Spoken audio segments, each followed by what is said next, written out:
The Emerge Center Against Domestic Abuse tells KGUN 9 it's received about 18 calls a day from victims of domestic violence. Emerge says that number is lower because of stay-at-home orders during the coronavirus outbreak.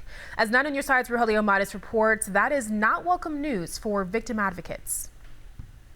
Staying home has been a haven from the perils of the coronavirus, but that haven is, for some, the place where the risk of danger is highest. The number of people reaching out for services has actually decreased a little bit since the pandemic started. At the Emerge Center Against Domestic Abuse, 21 is their usual daily intake for calls from victims looking for a way out of their situation.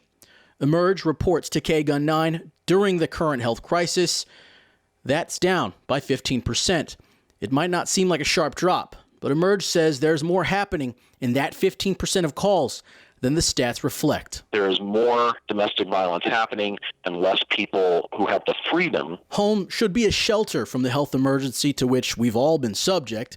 Instead, for these victims, it's ground zero. We know that people are locked in their homes with the person who's being abusive to them. A look behind the door, Emerge says some victims are giving them grim details of their reality at home during the COVID-19 outbreak. There are still many people who have found a way to reach out, but they are telling us that it is becoming harder and harder for them to do. When shelter-in-place orders are lifted later this month, Emerge says it expects to get a backlog of new cases. We fully expect to have a flood of calls once that shelter-at-home order is over.